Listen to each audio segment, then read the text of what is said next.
should do if we want to attain the Supreme. What should we do? Throughout our life, what we should do? Bhagavan says a very important verse number 7. Tasmat sarveshu kaleshu Mamanusmara yudhyacha Mayarpitamano buddhihi Mame vaishyasya samshayaha Tasmat sarveshu kaleshu Mamanusmara yudhyacha Mayarpitamano buddhihi Mame vaishyasya samshayaha. Bhagavan says, therefore, because of all this reason, because as we think, so we become. As our conviction, so our future. So tasmat, therefore, he Arjuna, sarveshu kaleshu mam anusmara. That at all time you remember me. You continuously remember me at all times. Because first of all, when death will come, we don't know. And when we continuously remember, our conviction becomes stronger and stronger. Then even if we, in whatever way one dies, one attains that Supreme. It doesn't matter. So sarveshu kaleshu, at all times, morning, evening, night, at all times, mam anusmara, you remember me continuously. Anusmaram, anu means afterwards. Anu means as you have heard about me from your teacher, as you have understood my nature through your contemplation, as you have experienced me in your life, that according to that, that you remember constantly. Sarveshu kaleshu mam anusmara. Constantly remember me all the time. But what about my work? Should I just leave everything and keep remembering you? Says no. And yudhya cha, and fight. Fight, he is telling Arjuna. Otherwise everyone will think that it is meant for us. So Arjuna's that kartavya karma here now at this moment was to fight this war. And again during war, at what moment death may come, we don't know. It is quite a tricky thing. Stray bullet, stray what you call the arrow may come and hit. So one is constantly at the edge of life and death. So Bhagavan says, you remember me and fight. Now very interesting, this memory and our action can go together. Remembering God doesn't mean that we have to keep chanting or doing something, but we have to keep that bhava of Bhagavan's presence, and whatever convictions we have, that should be kept in the deeper recess of our own being. See, one is that we remember very consciously and the thoughts come in our conscious mind. But when our remembrance become deeper, it continues to happen at the subconscious level also. And it goes at a deeper level. For example, that we are human being, that I am a man or I am a woman, that is also a memory, which is constantly there. You don't have to keep chanting, hopefully, that I am a man or I am a woman or I am so and so. We don't have to. But if suppose suddenly somebody asks you, immediately you tell, because it is there. It is there in your memory. not as thoughts, but as an impression it is there. And it is constantly available. In the same way, the presence of God and deep my understanding of God and my deepest conviction about my relationship with God and various other factors should be kept in my memory all the time while I perform my duties. The 100% all my attention need not be there in what I am doing, in the sense this memory of God will also help me to perform my actions in a better way. Because what action I am performing, that is also, if it is done with that attitude that I am offering it to God, then even while performing action, my attention will be on God only. Therefore, that karma yoga attitude helps me to remember God all the time. Because for whom you are performing action, his or her thoughts or memory is constantly there in our mind. Like a mother is doing something for the child is sleeping, the child is crying, or child is whatever, the mother's attention is all the time on that little child. When the child grows, slowly the attention gets withdrawn. But otherwise, a newly born baby, constantly the mother is tuned to that baby. Father is not so much tuned. That fellow doesn't even know the baby is crying. He thinks neighbor's baby is crying. पता नहीं पड़ोसी के बच्चे इतने रोते क्यों हैं? His own child is crying. But a mother is intensely tuned. It appears as though she is fast asleep. The baby moves a little bit and she is awake and she checks, yes. Then again she sleeps.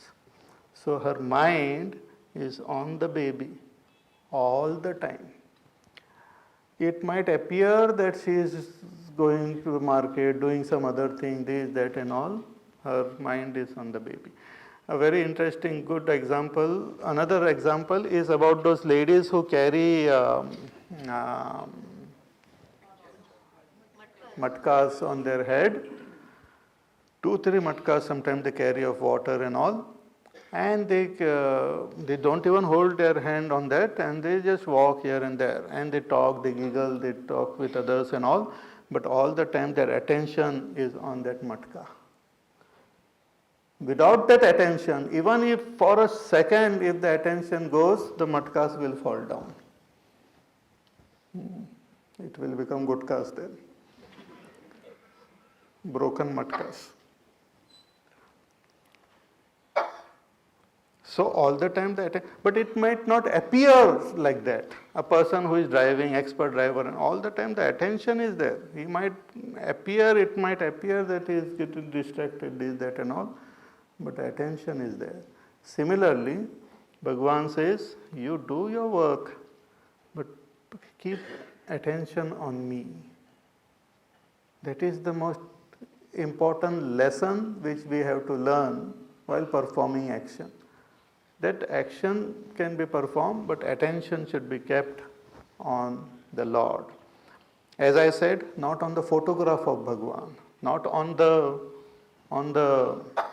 murti of Bhagavan, but on Bhagavan.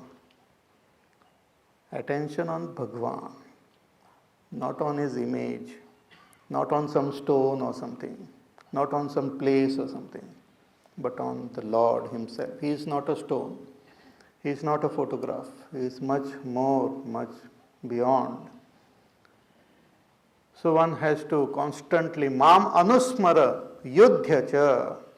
Then what will happen? It says mayyarpita mano buddhihi. Your mind and your buddhi, both of them will reside in me only.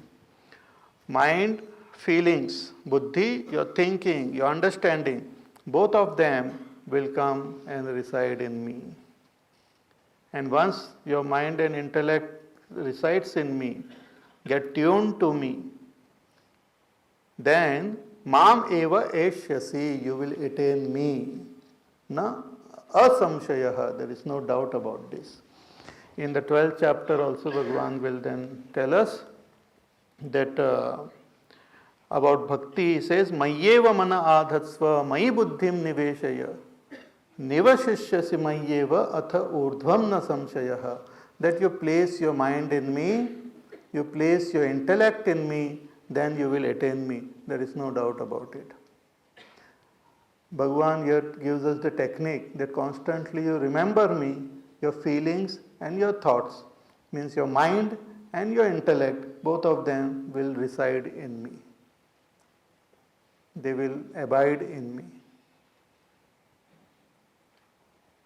So, mai arpita mano buddhihi mam eva aishyasi asamshayah. Therefore, great Mahatmas have given this practical and a very simple path to people of smaran, Ishwar smaran, simaran.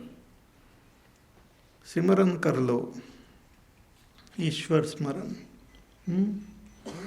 कि you remember God, and for that you can take help of His name. Name becomes the simplest carryable, like portable thing which you can carry anywhere, aid to remember God.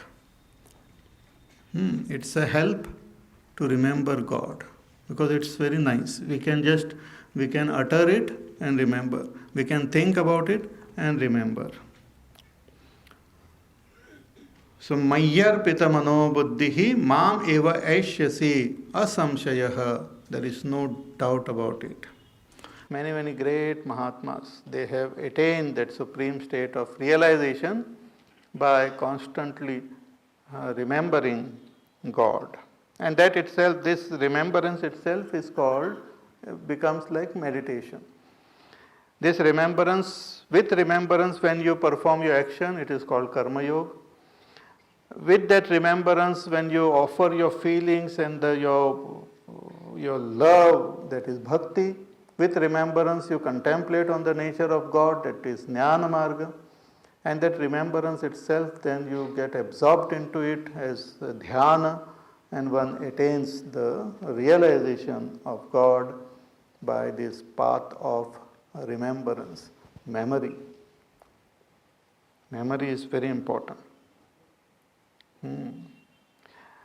And it is not that too many things. So many people say, oh, I have very weak memory, I can't remember things. That is also not true. Sometimes they remember some things with so much details, like which should not be remembered, those things also they remember. Some people have very bad memory, but some people have very good memory also. One person had a very good memory. So somebody asked him that, okay, you have such good memory, tell me what did you have for breakfast 10 years ago on September 13th. So he said, I had eggs. Very good. And he used to have different breakfast. So he met him after 20 years. He said he just met him and he asked, how? He said, scrambled. Such fine memory people have. People remember so many details about their past. And as one grows old, they start remembering details about the childhood or some certain. But whether they had breakfast today, they might not remember. But childhood breakfast, they will remember in total detail. It doesn't matter, even our memory is bad, it doesn't matter. We have to just remember one only. We might have bad memory in remembering 10 different things. If I ask you certain question about what we have studied and all, you might not remember everything. But here we have to remember only one. Ikonkar Satnam. We have to remember only one, that is God, that supreme reality. So one will attain Him, attain that state of realization, there is no doubt about it.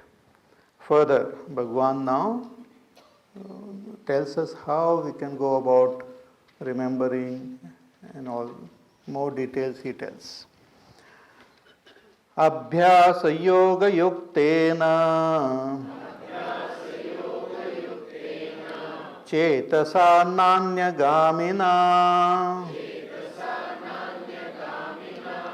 paramam purusham divyam yati parthanu chintayan abhyas yoga yuktena.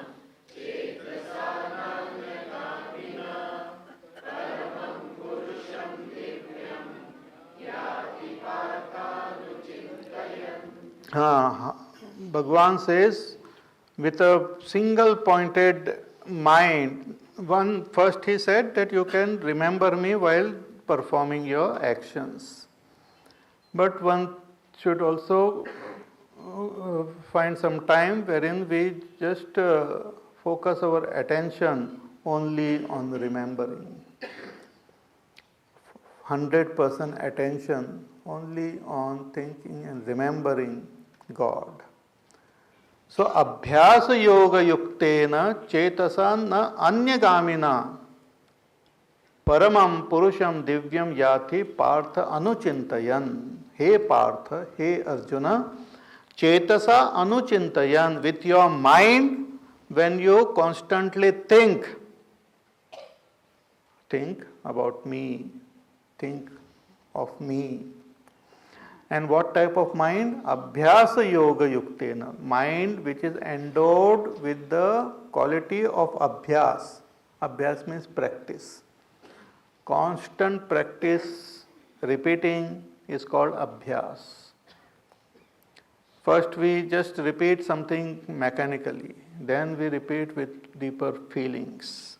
One is repeating, like even when we say repeating Bhagwan's name, one is repeating just mechanically, then with repeating with more bhav into it.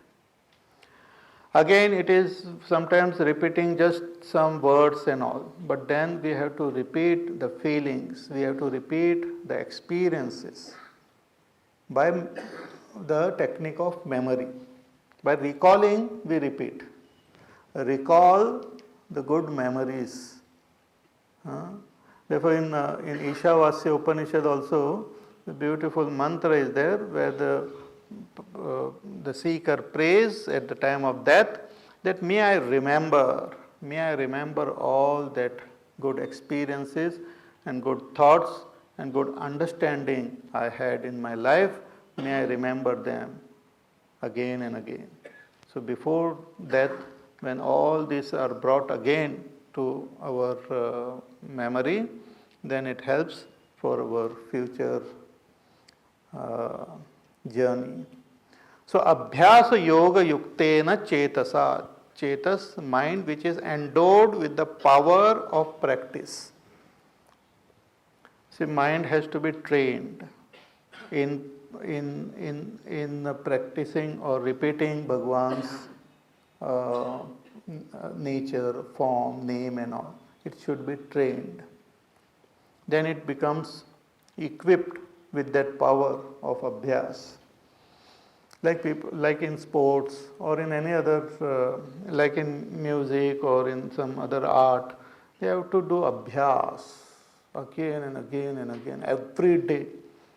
Every day they have to do that riyaz, abhyas. And when that abhyas is done, then even without effort, one can remember them. We used to chant, actually when we went to the ashram, every day we used to chant the 15th chapter, and we used to chant Purusha Suktam, Narayana Suktam, Medha Suktam, and the Durga Suktam, Taittiriya Upanishad, Vishnu Sahasranam, so many things we used to chant. So every day when one chants, then just you just sit there, relax, and automatic the things start coming out. It's very strange. How it comes, we don't know. Just it keeps on coming. It keeps on coming. Sometimes the mantras come and you wonder, what is this mantra I am chanting? You forget which mantra you are chanting. But the mantras come, exactly. It's called abhyas. So similarly, when one does the abhyas of remembering God, thinking about God, then even when we are unconscious or distracted or this, it will come automatically. It is tuned, it is locked, like those rockets and all, or those क्या बोलते हैं उसको, missiles. Those missiles can be locked to their target. Then wherever the target moves, that missile also goes after them. They chase them. Like in our Puranas also there is story of this missile of Bhagwan sends his Sudarshan Chakra behind Durvasa Rishi, and it keeps on chasing him. Wherever he goes, it goes behind him. For detailed story and all, you refer to Bhagavad. But it chases like a missile tracking the target. Like that, when we have done abhyas, then our thoughts keep on following God wherever He is. Our thoughts constantly is about Him only. So, abhyasa yoga yuktena na anyagamina chetasa, and the mind which is not going anywhere else, means single pointed, focused attention. With that focused attention, one who thinks, anuchintayan, one who does constant thinking and meditating, then what on God, on that Supreme, then what will happen? Paramam Purusham Divyam Yati. He attains that Param Purusha, Divya Purusha. He attains that. That is the simple theory or simple psychology behind our spiritual sadhana. That as we think, so we become. We think of God, we become God, because we are God. So Paramam, that Supreme, Purusham, that person, Supreme Person, Divyam, who is divine, one attains through this Anuchintan. Again that word Anu is there. Anu means after gaining proper understanding of the Supreme Truth from the scriptures. Shastra, Acharya, Upadesham, Anudhyayan. Based on the teaching of the scripture, learned from the teacher, we should do Anuchintan, not our own idea about God. See, many times people say, oh, I constantly think about God. Which God you are thinking? No, this God with long beard and all, with a danda in his hand, that God, I constantly think about it. Then you are thinking of wrong God. You might go to the wrong place. With that God which you were thinking about sitting there with a danda in his hand. So, we should think of God, but not on our idea about God. God is a word which is commonly used by everyone. Those who believe, those who don't believe, everyone has got used that word, and everyone has got their own, might have their own idea about what is God. Some have the feeling that God is at a particular place. Whenever they think of God, they think of some place only. God कहाँ है? वहाँ पर है. 1 घंटे लगते जाने के लिए. Some people might have feeling that God is in a particular image and all, or in particular time. So that is not a real understanding of God. God is someone much vaster and bigger, and we have seen the 6 aspects of God. To help us to do Anuchintan on that supreme reality, in the following verse, Bhagwan gives some pointers. The, proper, authentic pointers pointing toward the supreme reality. Very important verse, 9th verse. Kavim Puranam Anushasitaram Anoraniyan Samanusmaredyaha सर्वस्य धातारमचिन्त्य रूपम्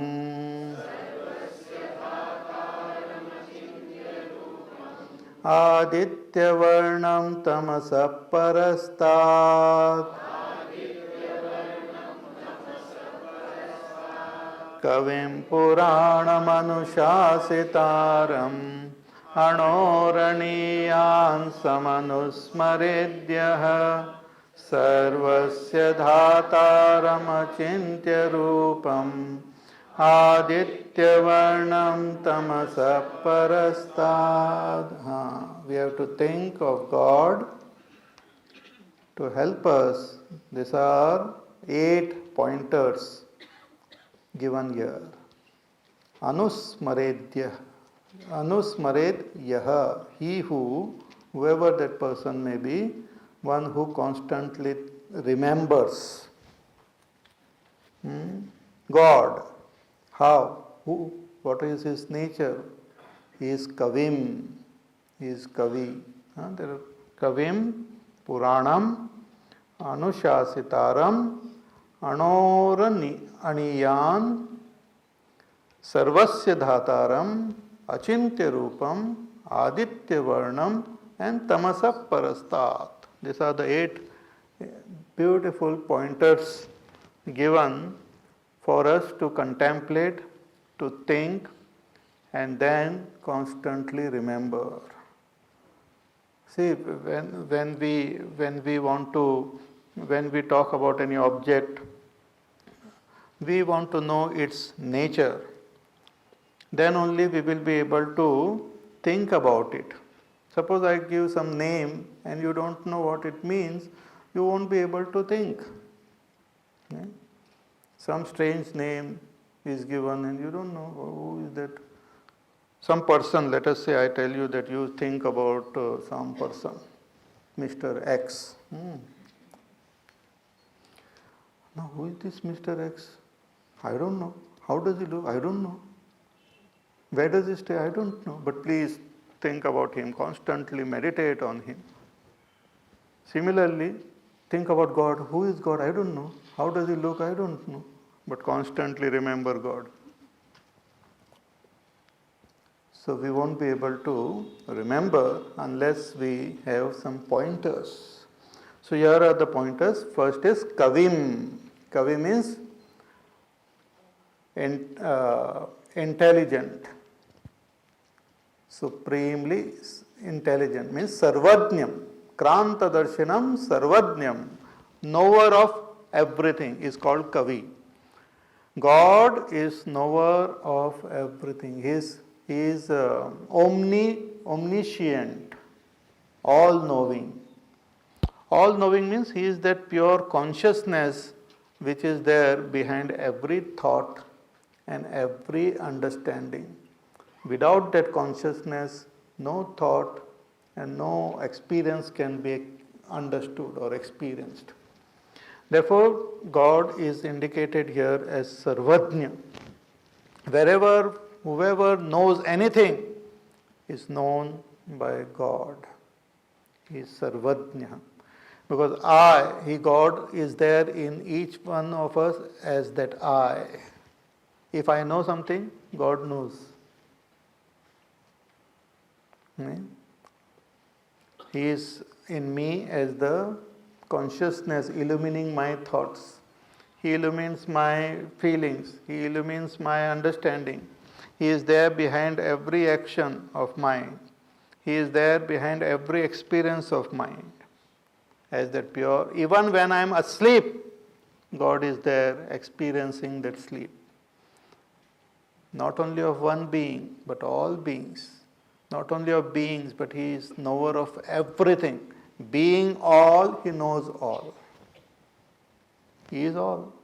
Being all, He knows all. Therefore, the term Kavi we generally translated poet and all, but here it's not poet, but Sarvajna, all-knowing. So Kavim, so meditate and